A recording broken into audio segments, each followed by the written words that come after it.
Vamos a Mateus 22, irmãos. É uma alegria estar aqui. Cada um de nós passa por muitas coisas durante a semana, não é verdade? Vários desafios, várias coisas incríveis também que acontecem. Ontem à noite a gente estava no casamento da Andresa e do Patrick. Que momento belo. Poder ver um homem e uma mulher tomando a decisão de se casarem e buscando seguir os planos de Deus para fazer isso. Eu fiquei tão emocionado de estar lá. A gente tem falado nas últimas semanas sobre relacionamentos uns aos outros, não é verdade? E a gente tem estudado na Bíblia sobre o amor que a gente deve ter uns pelos outros, como a gente deve ensinar uns aos outros, como a gente deve confessar nossos pecados uns aos outros, como a gente deve não julgar desapropriadamente uns aos outros. Há muitos mandamentos assim no Novo Testamento. Eles não são opcionais, não são a sugestão de Deus para o discípulo de Jesus Cristo. São mandamentos. São obrigatórios para toda pessoa que quiser andar com Jesus. E aí, logo a gente se pergunta, puxa, mas e se eu não tiver com o coração, se eu não tiver com a vontade íntima de praticar esses mandamentos? Eu vou ser um hipócrita e fazer aquilo mesmo sem vontade, mesmo sem o desejo de fazer? Bem, Mateus 22 nos ensina algo sobre hipocrisia e obediência. Mateus 22, versículos 36 ao 40, dizem assim: Mestre, qual é o maior mandamento da lei? Respondeu Jesus: Ame o Senhor, o seu Deus, de todo o seu coração, de toda a sua alma e de todo o seu entendimento. Este é o primeiro e maior mandamento. E o segundo é semelhante a ele: ame o seu próximo como a si mesmo. Destes dois mandamentos dependem toda a lei e os profetas. O que a gente vê aqui, irmãos? Qual é a única obediência que agrada a Deus? É a obediência de todo o coração, de toda a alma, de todas as forças. Não existe outro tipo de obediência que Deus deseja de nós. Se a gente não está obedecendo com tudo, a gente ainda não está obedecendo do jeito que Deus quer. E aí a gente fala, enquanto o nosso coração não está com vontade de fazer o que é certo, a melhor resposta é a gente simplesmente não fazer? Ou a gente deveria fazer, mesmo sem vontade, e continuar lutando para que nosso coração tenha vontade? Sabe, não há nada de hipocrisia em você se negar. Na verdade, isso continua no centro do Evangelho de Jesus Cristo. Lá em Mateus 16, 24, é uma das muitas passagens que nos ensinam sobre isso. Então, Jesus disse aos seus discípulos: se alguém quiser acompanhar-me, negue-se a si mesmo, tome a sua cruz e siga-me. Sabe, não há opção para o discípulo de Jesus Cristo descartar o mandamento em nome de eu não estou com vontade de fazer. Nós devemos perseguir a obediência, mesmo sem vontade, e ser honestos com Deus. Deus, eu não estou com vontade de fazer isso, mas eu vou fazer, porque é o que a sua palavra me ensina. Mas me ajuda a querer fazer a sua vontade. Me ajuda a vir para a igreja, não só porque eu tenho que vir. Me ajude a entender o quanto o Senhor ama a igreja, e a ter o coração de querer estar com meus irmãos. A entender que eu estou vendo Cristo aqui, quando eu toco, quando eu abraço aquele que é discípulo de Jesus também. Me ajuda a ir fazer discípulos, mesmo sem vontade, mesmo quando está difícil de fazer. E me ajuda a ter o coração que o Senhor tem pelos perdidos. Me ajuda a ter misericórdia, não só ir fazer, mas me ajuda a ter misericórdia ao ir fazer. Mas nunca, irmãos, deveríamos dizer, não vou fazer, porque eu não quero ser hipócrita. Sabe o que você vai ser se você deixar os mandamentos de Jesus de lado? Você vai ser desobediente. E não há espaço no céu para quem é desobediente a Jesus. A autonegação existe, porque nosso coração nem sempre está bom. Se tudo dependesse do nosso coração estar bom, a gente não ia conseguir viver cristianismo, porque do nosso coração brotam muitas coisas ruins, naturalmente e frequentemente.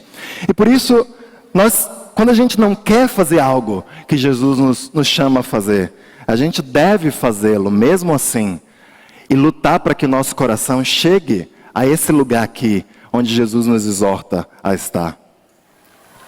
Sabe, desse princípio do mandamento não ser algo opcional, nós estamos pedindo a cada discípulo dessa igreja a formalizar uma parceria de oração com outro discípulo.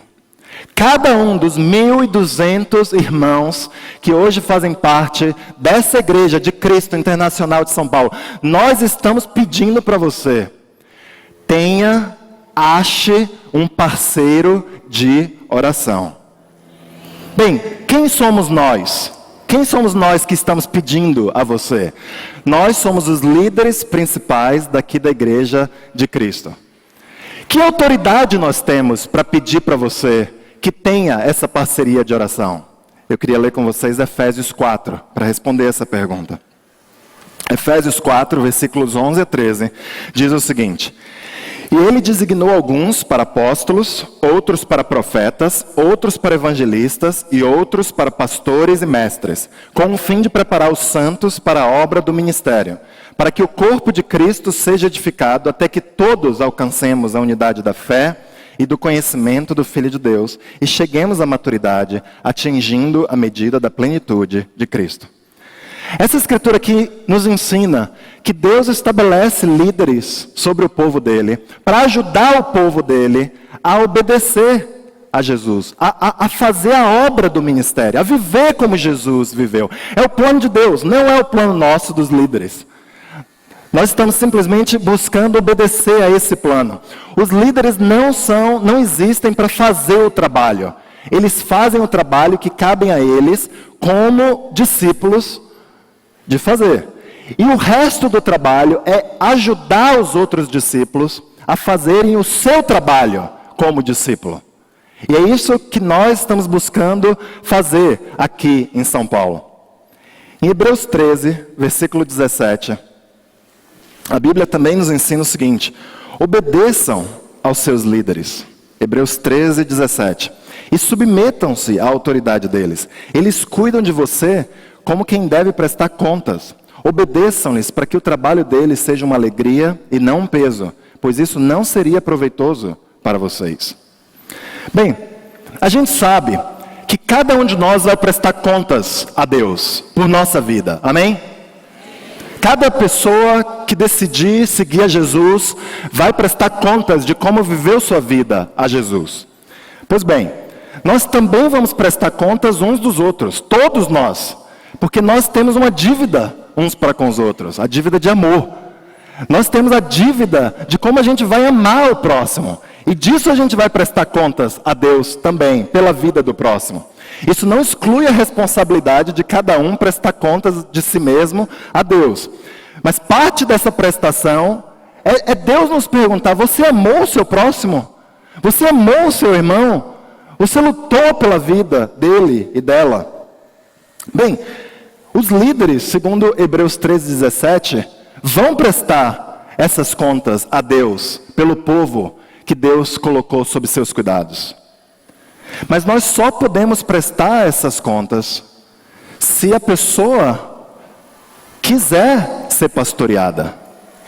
Não dá para um líder prestar contas de uma pessoa que não quer ser cuidada. Pastoreio é um relacionamento de duas mãos.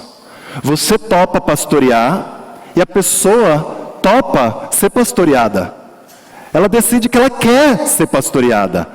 Ela decide que ela vai lutar para tornar fácil o trabalho de ser pastoreada. Isso é nossa responsabilidade como discípulos, irmãos. No passado nós erramos com isso. Nós colocamos sobre os outros a responsabilidade de cuidar de pessoas que não queriam ser cuidadas, que não estavam a fim de ser pastoreadas. E isso foi errado. Mas hoje nós queremos corrigir isso, não pastorear pessoas que não querem ser pastoreadas, mas queremos pastorear aqueles que querem ser pastoreados. Amém? Por que nós estamos pedindo que cada discípulo dessa igreja tenha um parceiro de oração? Não serve de outra igreja? Não serve de outra cidade? Não, nós estamos pedindo, eu quero deixar bem claro isso, que cada discípulo que faz parte dessa igreja encontre um outro discípulo dessa igreja para ser seu parceiro de oração. Eu quero explicar um pouco por que nós estamos pedindo isso. Provérbios 27, versículo 10, diz o seguinte: não abandone o seu amigo, nem o amigo de seu pai. Quando for atingido pela adversidade, não vá para a casa do seu irmão. Melhor é o vizinho próximo do que o irmão distante. Sabe, existe um componente essencial para o nosso coração ser pastoreado, que é a proximidade.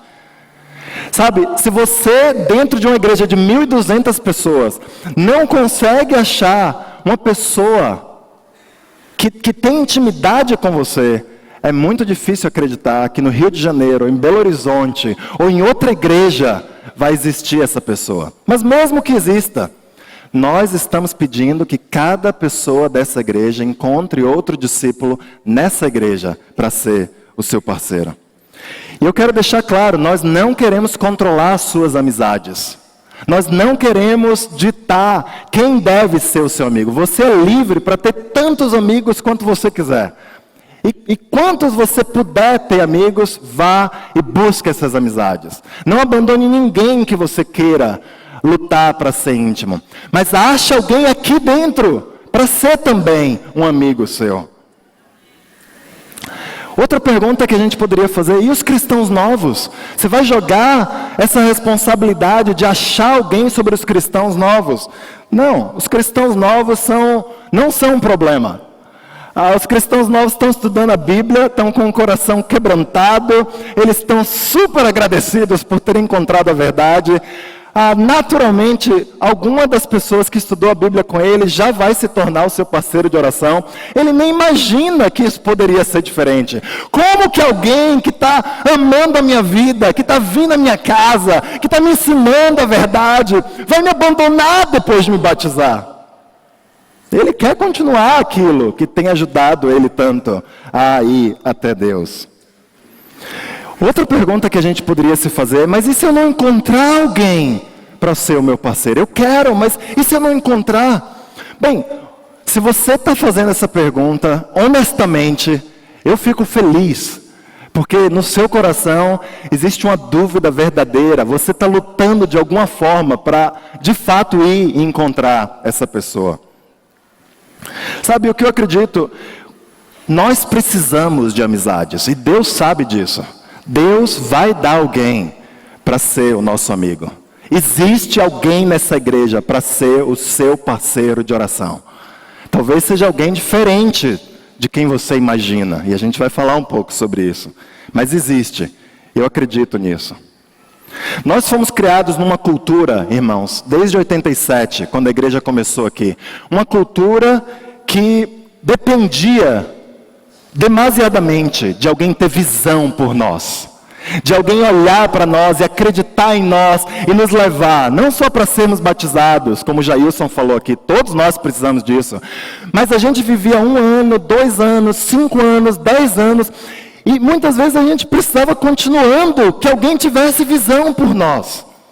Eu não tenho nada contra alguém ter visão por nós, eu adoro quando alguém acredita em mim, e eu quero acreditar em muitas pessoas ao meu redor. Mas há um problema quando a gente depende, depois de anos, de que alguém tenha visão por nós, para a gente crescer, para a gente amadurecer.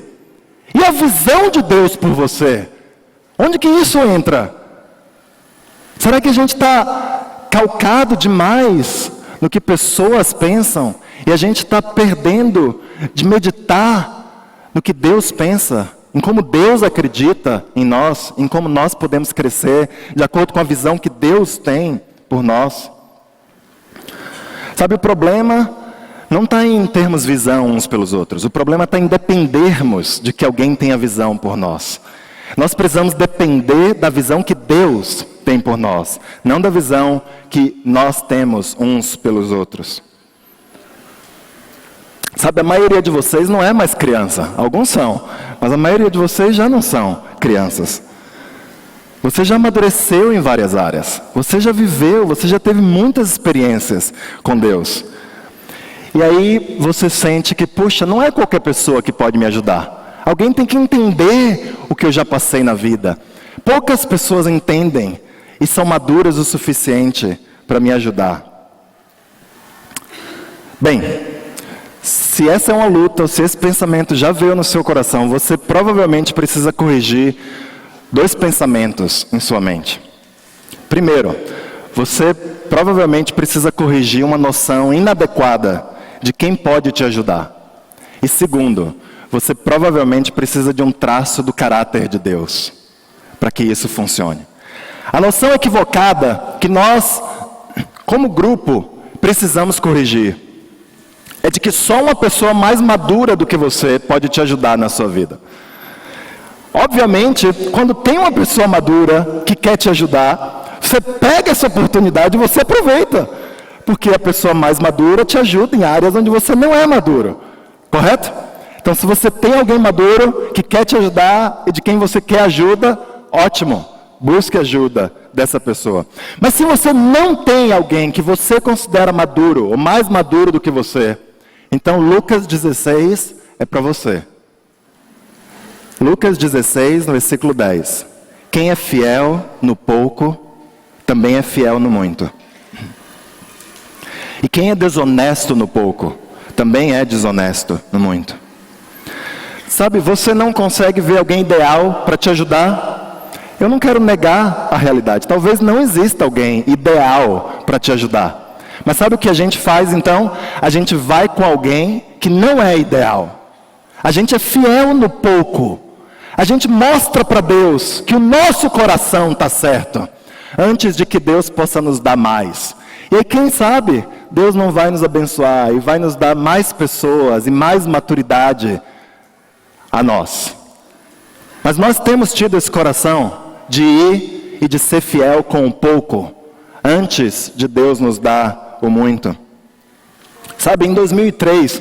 eu morava aqui em São Paulo, eu passei um ano aqui em São Paulo, fiquei muito desanimado com tudo que aconteceu na igreja, me mudei para Brasília, tinha acabado de casar, e lá a igreja não estava melhor do que aqui, e a gente ficou, eu e a Ana, por alguns anos, muito desanimados. Não deixamos de ir à igreja, mas de coração, eu me pergunto, o quanto eu estava com Deus. E a gente estava lá, naquela situação, e foi em 2005 que eu tomei a decisão de voltar a ter meus tempos com Deus, todo dia. Eu lia a Bíblia um dia depois eu orava, aí eu passava um dia, lia um pouquinho a Bíblia de novo. Sabe aquela morneza, aquela falta de engajamento e de coração de verdade. E eu tomei a decisão em 2005, eu vou ter meus tempos com Deus de novo, todo dia, ler a Bíblia e orar todo dia. E eu fiz isso por um ano. Até que em 2006 parece que despertou uma luzinha de novo. Falou, uau, onde eu estava? E quando eu comecei a me animar, eu olhei ao redor na igreja, e a igreja não estava muito melhor. Os irmãos desanimados. E eu comecei a procurar ajuda, mas eu não encontrava alguém que eu sentia que podia me ajudar. Eu pedi ajuda de irmãos aqui em São Paulo, mas vocês não estavam muito melhor naquela época. E os irmãos falaram, puxa, infelizmente a gente não consegue ajudar você. E a gente tomou uma decisão ali naquela época. Na verdade, tendo uma conversa com um casal aqui em São Paulo. A gente voltou para lá, para Brasília, e falou, a gente vai pedir ajuda de quem está disponível. Quer seja alguém que a gente idealize ou não. E a gente foi e pediu ajuda de um desses casais. Ele não era ideal aos meus olhos, porque eu já tinha discipulado ele no passado. Eu via muitos pecados dele, e ele era mais ou menos da mesma época que eu fui batizado. Então, sabe quando você é meio colega, e você sente por causa do seu coração mau, que você não consegue receber ajuda? Mas eu decidi, ele está disposto a me ajudar, e eu vou buscar a ajuda dele. E a gente firmou uma parceria, e esse irmão veio a se tornar uns grandes amigos que eu tenho até hoje. Poucos meses depois dali, a Ana é muito amiga da Kelly Schultz. E a Kelly ofereceu para a Ana, falou assim, puxa, você quer se encontrar por Skype? Ele já morava nos Estados Unidos na época. E elas começaram a se encontrar por Skype. E aí o James, com o coração incrível dele, falou, puxa, pergunta para o Jorge se ele quer ajuda também. E eu pensando com meus botões, por causa do meu mau coração. O James não era a pessoa que eu idealizava como alguém poderoso, alguém que realmente conseguiria me ajudar. Para minha vergonha, eu falo isso. Mas como eu queria ajuda e eu estava desesperado, tinha acabado de ter filha, muitos desafios, eu falei, eu vou topar receber a ajuda dele. E a gente começou a se encontrar, e sabe, irmãos, demorou anos, depois de se encontrar toda semana, a cada 2 semanas, para eu sentir intimidade com o James. Mas sabe, eu conto essa história não para denegrir a imagem do James de forma alguma, para falar do meu mau coração, porque o James é um dos discípulos que mais tem causado impacto na minha vida, nesses 16 anos. O amor daquele homem, a misericórdia, a paciência, a mansidão dele, são exatamente as coisas de que eu mais preciso em minha vida. Mas eu não consegui enxergar aquilo naquele momento. E foi só por uma decisão de eu preciso de ajuda espiritual. Eu não posso viver com Deus sozinho, achando que é vir aos cultos e achar que eu estou bem com Deus. Eu preciso de alguém, de outro discípulo, com quem praticar os mandamentos uns aos outros. E como James tem me ajudado. Meu ponto é que nós precisamos ir com o que nós temos. E quem sabe Deus não vai surpreender você. Quem sabe Deus não vai causar uma surpresa quando você for com alguém, mesmo que você fale, puxa, mas eu não queria, não é exatamente essa pessoa, mas é tudo que eu tenho. Então vamos, e vamos de verdade. Não adianta, irmãos, você marcar um tempo, ou falar, esse é meu parceiro, só para botar numa vitrine, ou para dar contas disso a alguém. Você vai dar contas disso a Deus. Deus sabe se você está dando o seu coração, de fato, para se encontrar com seu irmão. Deus sabe se você está de verdade lutando para ter uma amizade espiritual, ou se você só não quer alguém te chateando, perguntando quem é o seu parceiro, ou insistindo com você, para que você realmente ligue o seu coração, de verdade, com alguém. Lute para ser uma pessoa que aprende facilmente dos outros. Se esforce para ser uma pessoa mais fácil, para ser menos crítico, para aprender com situações diferentes. Vença seus preconceitos sobre quem pode te ajudar de verdade. Na Bíblia até mulas ajudaram pessoas. Não é possível que nossos irmãos queridos que têm o Espírito Santo não possam nos ajudar também. E o mais importante, tenha humildade. Isso nos leva ao traço de caráter de que eu queria falar. Se nós estamos achando que não há uma pessoa, ou estamos tendo dificuldade de encontrar alguém que possa nos ajudar, nós provavelmente precisamos crescer em humildade. Sabe, eu ousaria dizer que existe uma chance maior de você ser abençoado por Deus, ao ser ajudado por uma pessoa pouco madura, se você for humilde, do que você ser ajudado por uma pessoa muito madura, se você não for humilde. Porque em última instância, irmãos, o que nós temos para dar uns para os outros é muito limitado. A nossa sabedoria é muito pouca. A nossa experiência, você pode já ter 30 anos de cristão, é pequena. Mas sabe o que Deus abençoa? Ele ama a humildade. Quando Ele vê um coração humilde, Ele fala, eu vou derramar minhas bênçãos sobre essa pessoa. Mesmo que você esteja sendo ajudado por alguém pouco maduro. Deus abençoa o coração de quem quer ajuda, não o coração de quem vai dar ajuda. Olha o que Tiago 4, versículo 6 fala. Deus se opõe aos orgulhosos. Você está sentindo Deus opor você?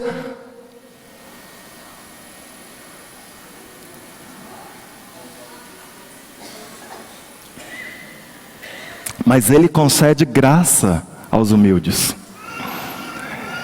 Ele dá, Ele levanta, Ele abençoa o homem, a mulher que decide ser humilde. Em Isaías 57, versículo 15, pois assim diz o alto e sublime, que vive para sempre e cujo nome é santo. Habito num lugar alto e santo, como é próprio de Deus. Mas eu habito também com um contrito e humilde de espírito, para dar novo ânimo ao espírito do humilde, novo alento ao coração do contrito. Deus habita no alto dos céus, no lugar glorioso, onde Ele sempre existiu. E Ele decidiu habitar também no meio do pó que é essa terra. Mas sabe o lugar onde Ele decide habitar aqui? Junto daquele que tem um coração contrito e humilde. Mateus 21, versículo 5. Digam à cidade de Sião: eis que o seu rei vem a você, humilde e montado num jumento, num jumentinho, cria de jumenta. Irmãos, por que não ser humilde? Por que não derramar nosso coração, não admitir a verdade sobre quem nós somos? Por que não buscar ajuda uns dos outros? Eu sei que a gente tem história aqui, que a gente já cometeu erros uns contra os outros, que a gente tem dificuldades uns com os outros, como é próprio de qualquer relacionamento onde tem existido intimidade. Mas sabe, a humildade supera tudo isso. Vamos ser humildes. Vamos logo ser humildes.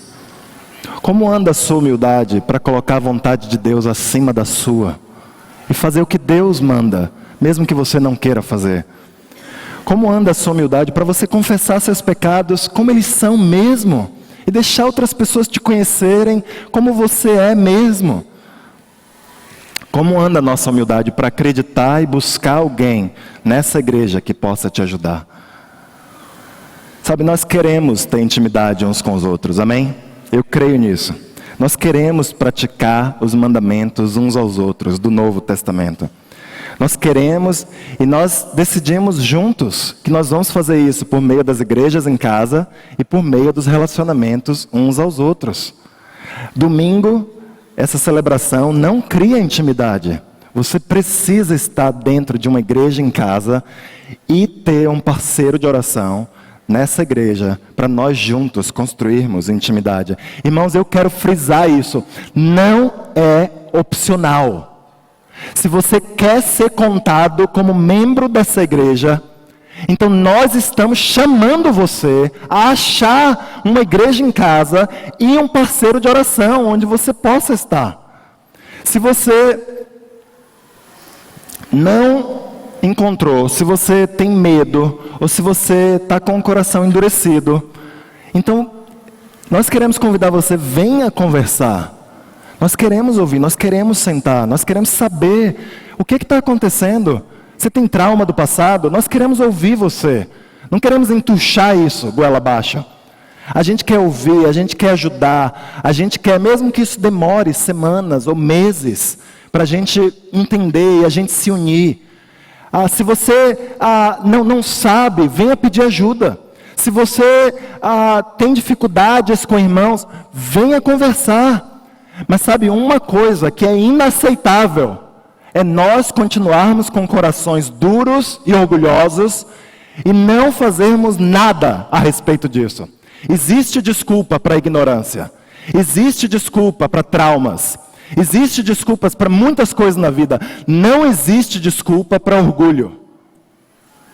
Então, se você tem uma questão, irmãos, nós temos aqui de 10 a 20% nessa igreja que ainda não tem um parceiro de oração e que ainda não está em uma igreja em casa, e isso é inaceitável. Você precisa procurar a ajuda de algum dos seus líderes e ir conversar sobre o que está acontecendo, para nós podermos ajudar você a dar os passos que faltam em sua vida. Amém?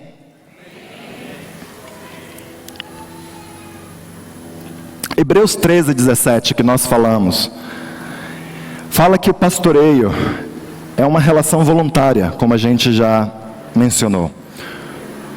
A ovelha decide que ela quer ser pastoreada e o pastor decide que ele quer pastoreá-la. Sabe, o pastor, ele conta o número de ovelhas. Em Lucas 15, ele sabia quando uma das 100 ovelhas tinha se desviado. E ele foi atrás daquela ovelha, porque ele ia prestar contas daquela ovelha. Sabe, nós precisamos saber exatamente quem faz parte do rebanho aqui em São Paulo. Nós precisamos saber nome, sobrenome, em qual igreja em casa essa pessoa está e qual é o parceiro de oração que ela decidiu ter. Nós não vamos escolher isso para você, mas nós queremos saber quem é o parceiro de oração que você escolheu. E eu sei que o rebanho local aqui de Hebreus 13:17 não é a mesma coisa que uma igreja local, mas em vários sentidos se assemelha a isso. Todos os cristãos verdadeiros, em todos os lugares, fazem parte do rebanho de Deus. Esse grupo é invisível para nós, mas não é para Deus. Amém? Mas cada ovelha deve fazer parte de um grupo visível. Aqui em São Paulo, nós somos um desses grupos visíveis. Nós somos a Igreja de Cristo Internacional de São Paulo. E existem outras igrejas aí que buscam a vontade de Deus também. E elas são a igreja X ou Y ou Z. Nós somos uma dessas igrejas aqui em São Paulo. E cada um desses rebanhos, cada uma dessas igrejas precisa decidir como vai se organizar para obedecer a Deus, para cumprir a vontade de Deus. E nós aqui em São Paulo, na Igreja de Cristo Internacional de São Paulo, nós sentimos que a maneira como nós sabemos pastorear uns aos outros é por meio dos relacionamentos uns aos outros. Nós não pedimos desculpas a ninguém por isso. Se outros grupos encontraram outras maneiras de pastorear as pessoas, amém. Que eles busquem a vontade de Deus e vão aos céus. Aqui em São Paulo, nessa igreja, nós decidimos que vamos pastorear uns aos outros por meio desses relacionamentos. Porque a nossa história é como nós aprendemos a fazer isso. Erramos, sem dúvida erramos. Mas agora queremos consertar os erros. E queremos fazer isso de outra maneira. E temos fé de que é possível fazer isso sem os abusos do passado. Amém? E tendo as vantagens e os benefícios espirituais do passado. Por isso, irmãos, eu quero clamar a você. Busque ajuda se você não tem um parceiro ainda. Não tenha medo de falar. Sabe, os líderes dessa igreja não vão dar uma bronca em você. Se você falar, eu não quero, eu tenho medo, A gente quer lutar para se unir, para entender, para ajudar. Mas sim, nós queremos que o final dessa conversa, dure ela quanto tempo durar, seja que você vai estabelecer uma dessas parcerias. Seja lá, e talvez você esteja se sentindo fraco, talvez você esteja se sentindo com medo, ou talvez alguns de nós estejamos sendo simplesmente rebeldes, e não estamos buscando essa parceria. Seja lá qual for a sua razão, nós precisamos entender que é falta de união nós não seguirmos essa direção dos líderes principais de uma igreja. Em 1 Coríntios 1, versículo 10, a Bíblia fala o seguinte: irmãos, em nome de nosso Senhor Jesus Cristo, suplico a todos vocês que concordem uns com os outros no que falam, para que não haja divisões entre vocês. Antes, que todos estejam unidos num só pensamento e num só parecer.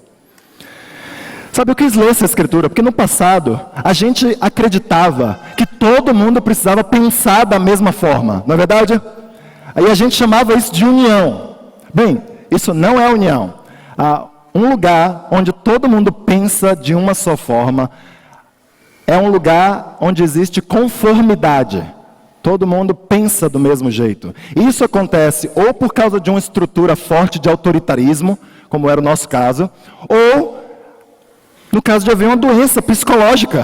Porque Deus não nos fez assim. Nós pensamos de forma diferente. Nós temos ideias diferentes. Nós temos contextos de vida diferentes. E Deus ama essa diversidade que existe no nosso meio. Então não tem problema você pensar de outro jeito. Não tem problema você acreditar que as parcerias uns aos outros não é a melhor maneira de nós crescermos em amizade. Não tem problema. Você pode ter essa convicção. Mas sabe qual é o problema? Você tem uma ideia e você não chegar a um só parecer junto com as outras pessoas. Isso é problema. Ou seja, a gente pode ter ideias diferentes, mas aí o que a gente deve fazer? A gente deve sentar na mesa, a gente deve lutar para falar, abrir nosso coração, até que a gente tenha consenso, até que a gente se una a respeito do que fazer. Ou seja, se você pensa que as parcerias isso ou aquilo, e você não está buscando a parceria, e não está lutando para ter um só parecer, então há pecado nisso. Mesmo que as parcerias não sejam mandamentos bíblicos. Você entende? A gente decidiu que vamos caminhar assim. Isso é uma prerrogativa da liderança espiritual. Nós ouvimos, nós conversamos e nós batemos o martelo. Vamos lutar para ser uma igreja assim. Se você pensa diferente, você precisa vir para falar. E talvez parte do que você vai falar, ou muito do que você vai falar, vai mudar a maneira como nós fazemos as coisas. Mas a gente precisa se unir a respeito disso, amém? Em 1 Timóteo 3, versículo 15, a Bíblia fala: saiba como as pessoas devem comportar-se na casa de Deus, que é a igreja do Deus vivo, coluna e fundamento da verdade. Sabe, irmãos, a Bíblia nos exorta a ensinar e a deixar claro que a igreja é a coluna e fundamento da verdade. E há maneiras como nós vamos nos comportar. Não seria justo, nem honesto para com nenhum de nós, se a gente não fosse claro sobre as expectativas que existem sobre os membros. Existem expectativas sobre os líderes, e são certas, e é justo que você espere isso de nós. E existem expectativas sobre os membros, e é justo e certo que nós comuniquemos essas expectativas para cada um de vocês, para que cada um possa tomar a decisão no coração, se quer seguir unido dentro dessa igreja, ou em algum caso, talvez remoto, mas possível de acontecer, depois de conversar, depois de degladiar com seu coração, você chega à conclusão: uau, eu não acredito nisso, e eu vou estar ferindo a minha consciência se eu seguir adiante, fazendo algo que eu não acho que é o melhor para a minha vida. E aí, nesse caso, talvez o melhor, depois dessas conversas, seja realmente você procurar outro lugar, onde você possa estar em paz e crescer com Deus, para que você esteja lá no céu também. Mas não vai funcionar, irmãos, na sua vida e para a comunidade, a gente querer estar num lugar que decidiu ir numa direção, e você quer ir na outra direção. Não vai funcionar. Vai ferir a comunidade, como já tem ferido. Vai ferir a sua alma, como já tem ferido, se você não decidir ir adiante na direção filosófica que a igreja está colocando para todos. Sabe, depois do meu batismo, e eu acredito que depois do seu batismo também, uma das maiores bênçãos que Deus tem reservado para nós são as amizades. É incrível ver pessoas sendo batizadas. É incrível ver sua vida sendo usada para ajudar pessoas, para restaurar casamentos, para ajudar filhos a se conciliarem com os pais. Mas sabe, tudo isso ganha um significado muito maior se a gente faz com amigos ao nosso lado. Se a gente faz e trabalha para Deus com pessoas que a gente sabe que nos amam profundamente, a quem a gente ama profundamente. Sabe, é dos maiores milagres que Deus pode fazer na vida de uma pessoa, restaurar amizades, tornar inimigos amigos. Eu lembro lá em Brasília, eu nunca tinha tido ou considerado que eu tinha um inimigo na vida, mas dentro da igreja, eu comecei a me relacionar com um irmão, que honestamente eu pensava, esse cara é próximo do demo.